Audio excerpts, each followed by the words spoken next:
Hey everyone, what is going on? It is Brian. We are back and we have a very exciting, and I mean very exciting. I know I say every time very exciting, but this is a very exciting video. We are taking a look at the newly released Four Roses Visitor Center Private Selection. This is a special 20-year-old Four Roses Single Barrel. Now, they released several of these single barrels when they had the opening of their new visitor center in Lawrenceburg. And they all seem to be from two different runs, and all from the third tier. A little bit variance in proof from the same warehouse number. This is a single barrel OBSV. I'll link down below so you can check out the Four Roses recipes if you're not familiar. If you're not familiar, I'll put a little bubble up here, maybe to some of my other Four Roses videos that I have done. But I constantly get people asking for Four Roses content, and this bottle is pretty special of a release. And so I figured I had to bring it out here to talk about on the show. And you know what? This is actually a little bit special too. This will be my neck pour review, my first impressions of this. What I hoped to have done was to have this OBSV, 20 years old, against a younger, more accessible OBSV single barrel. And I went downstairs and found out I don't actually have any OBSVs currently at my house. So I was not able to do that. Shoot me a message down below in the comments if you want me to do some comparisons with this 20-year in other videos. I can try and find an OBSV to do that with. And I also thought about popping open this 16-year, 4-month OESO that I have. And I thought about doing kind of a, a 10 to 12 year OBSV, a 10 to 12 year OESO, and then have these hyper aged ones and kind of compare and talk about the nuances across a couple of different recipes that might pop out. I'm going a little long-winded. I'm sorry about that. But while I have you here, jump down below, subscribe if you haven't. I'm really close to 2,000 subscribers at the time of this recording, and I'd love to get there before the end of the year. So if you have found value in any of the content here, and you haven't subscribed yet, do so down below. Give me a thumbs up if you're enjoying the content. Leave me a message. Let me know if you like the things that you're hearing here on the channel, or if there's things you want to hear me talk about, feel free to shoot me a line. Let's dive in to this pour. It's not as dark as I would have expected it to be. 20 years old, Four Roses. I don't know what I thought it would be, but I thought it might have been a little bit darker than that. You have nice kind of golden hue here, and legs just sticking to the side of the glass. On the nose is a Four Roses fan's dream. It is a lot of caramel, but in a very nuanced, very complex way. I think Four Roses folks might know what I'm talking about. There's a lot of layers to pull back here. There's a little bit of sawdust. There's a little bit of well-oiled leather. There's definitely oak. There's raspberry. There's powdered sugar raspberry sweetness that I get sometimes on the LEs or some really good single barrels. There's hints of smoke. There's hints of root beer. Slightly medicinal or brandy cherry in there. A little bit of licorice note.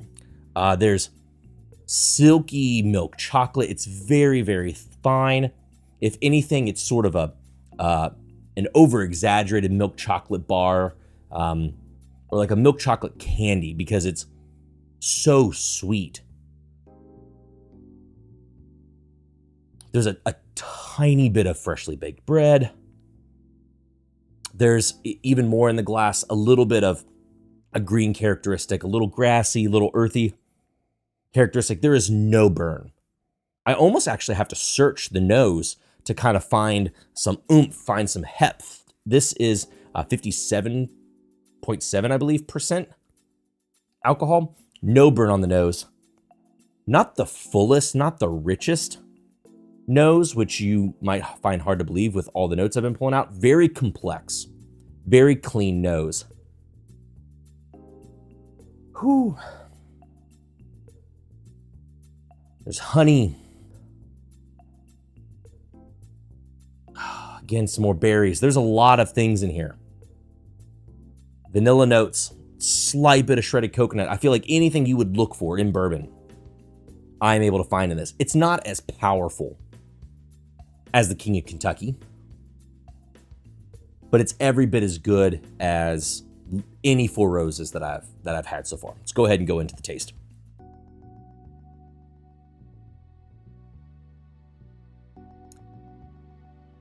Wow. Right away, for how low it was in the glass in terms of its grip it might get on you, it is clinging to the palate immediately from the first sips that you get. It rushes at first with these big juicy fruit notes. It's juicy, it's syrupy, it's saturated. There's red fruits. That powdered sugar comes back. It kind of makes me think of the 2018 Four Roses LE a little bit in that regard. But then it morphs. It's got some barrel char. It's got some brownie notes. It has these lower in the glass, these brandy cherries, this kind of prune, fig, dried fruit notes that I notice in things that get more on the tannic side. There are some pops of citrus in here. Not very prominent. It's not overly citrusy, but there's some like apricot. There's some pops of orange that sit right in the middle. It does not get hot. It does not attack. It doesn't get abrasive. In the finish, it rolls over and shows you that it is oaky.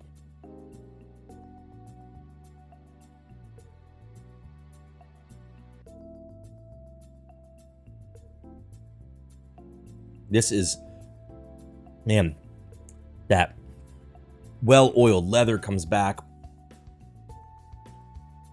The spice is really well placed. Again, this is OBSV, so Four Roses, that's their higher rye. What I was looking forward to in a 20-year expression in my head, knowing that I like the OESVs in this 10 to 12-year range, was hoping that the spice would be subdued in this because of the age, and probably because of its location in the warehouse. I think it does that. The spice is good. I wonder if it would fall apart if it was the lower rye recipe, or how sweet it would come across. The sweetness is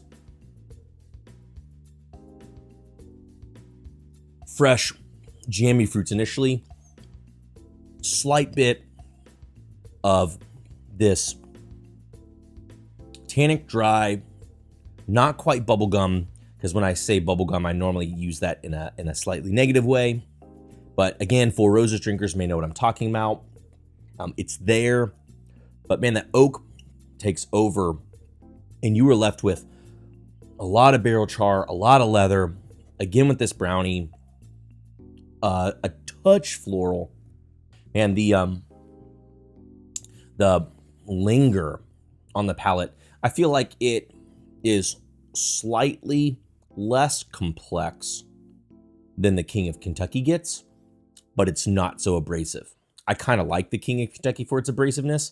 This does have a very long linger, very oaky linger.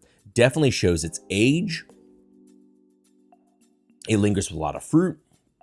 There are some vanillins as well. Kind of leans towards a malted caramel-like note. This is a beautiful 20-year bourbon expression. It is very different than King, so I can't compare it. Why do I keep saying that? I don't actually even know. I think it's just because that's the pinnacle to me. It being old and spending half of its age, in cycled warehouses. I think that I just put things that are hyper-aged in cask strength against that. That's probably not fair. Some of the notes on the nose of this remind me of Michter's 20. I would have to try that again to know which one would be better.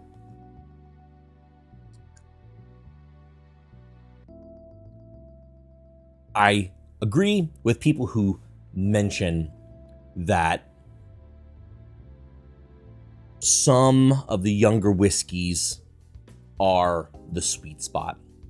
In regards to this pour, as someone who likes oak, as someone who likes age, I like this a lot. I love this pour. In fact, I would like to continue to sit with it, continue to keep revisiting it.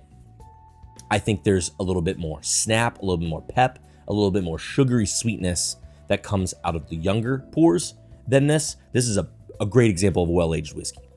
People who appreciate that for that reason, and compounded by the fact that they might be a Four Roses drinker, this is going to give you a lot that you might desire. Being just a Four Roses drinker, I could see why you would find other single barrels, younger single barrels, and say they have this beat. I can see that. This kind of glazed donut sweetness, the powdered sugar, the fruits, the raspberry. I've noticed this on other things before, other LEs before, that might even be a little bit more accessible to come by, even on the secondary market, than this one is presently. I like that slight barrel char that kind of reminds me, as my friend Q had mentioned in his blog, I'll link that down below too, that it kind of has a little char that kind of reminds me of the OESF run HW55. I've reviewed that in one of my previous videos. Go back there, one of the single barrels that did it in a lineup. Very interesting run. There's a little quirkiness too that reminds me of the OBSQs from this year. This is just a summation of a lot of things that I like about Four Roses. Four Roses pours, Four Roses as a brand in general, and whiskey in general. A lovely pour. I'm glad you all let me share it with you here on the channel for the Four Roses 2021 Visitor Center Private Selection. Thanks so much for tuning in, everybody. Once again, a reminder, jump down below, subscribe, give me a thumbs up, let me know if you're enjoying the content. If you want to hear me talk about this 20-year compared to other Four Roses or other products, I'd love to hear it down below. Have you tried this 20-year? I'd love to hear your reactions to it down below. I know there's been a myriad of single barrels. They all will have some slight variance, so I'd be curious to hear what your all's impression is. Feel free to tune in to the Entry Proof Podcast if you want more content. That's a podcast that I do with Drew P. Whiskey. He's also here on YouTube, and we're live on his channel on Thursday nights talking about, we're doing blind flights. We're talking about upcoming barrel picks, one that we have actually dropping this week. So if you're on Patreon, you'll be able to hear about that. If you're on Thursday night stream, you'll be able to hear about that. What are you saying when you're talking about Patreon? Well, we have a Patreon. It's how you can support me. It's how you can support Drew. Patreon.com/entryproofpodcast. Feel free to jump over there. Sometimes I do some giveaways. Sometimes we just give some information about our barrel picks, but it funds us being able to create this content week after week. Until next time, everybody, have a happy holiday. We'll see you all later.